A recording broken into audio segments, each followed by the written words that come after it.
जी। और काफी प्रसिद्ध भी हैं। सुप्रीम कोर्ट, हाई कोर्ट में प्रैक्टिस है इनकी और दिल्ली में रहते हैं। तो मेरे बहुत जी ये डीजीपी मैथिली शरण गुप्त जी हैं। जी। और बाकी आप थोड़ा सा आप बताइए कि लीगल हेल्पलाइन क्या कर रही है और उसको पुलिस हेल्पलाइन जी से कैसे जोड़ा जाएगा और कैसे साथ में इसको आगे बढ़ाया जाए। जी जी, नमस्कार गुप्ता जी। जी जी, बहुत बहुत आपको प्रणाम मेरा। हम लोग अभी तक तो लीगल वर्क ही करते हैं। उस पे जो क्वेरीज आती हैं, पहले हमारे पास एक नंबर था, लैंडलाइन नंबर था, उसको अटेंड करते थे लोग, लेकिन वो अब मिसयूज करने लगे लोग बहुत उल्टे सीधे, तो हमने हटा दिया। बट वी आर प्लानिंग कि दोबारा से वो नंबर होना चाहिए, क्योंकि मेल सब लोग भेजते नहीं हैं और किसी को कोई हेल्प चाहिए तो नंबर पे डायल करना पसंद करते हैं लोग।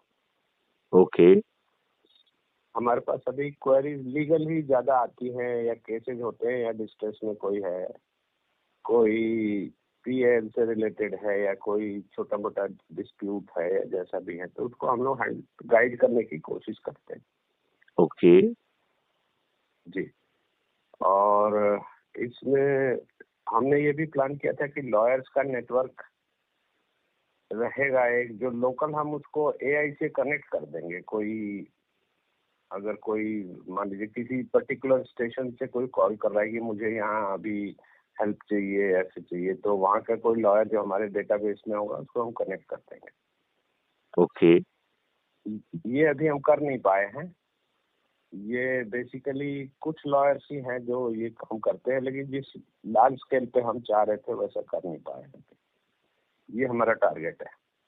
बहुत सुंदर। आप बताइए, आप इसमें क्या इसका बेनिफिट हम ले सकते हैं? इसका बेनिफिट बस यही है कि हम लोगों को उचित सलाह दें जी, और सलाह के साथ साथ उन्हें एक्शन कैसे मिले, ये भी हमको सुनिश्चित करना पड़ेगा। देखो, इसमें जी जो हमारी सोच थी जी, वो ये थी कि हम एक automated kind of response mechanism बन दें, जहां पे लोग बाग अपनी बात कहें और उसे आगे लॉजिकल एंड तक ले जाने की जिम्मेवारी हमारी हो।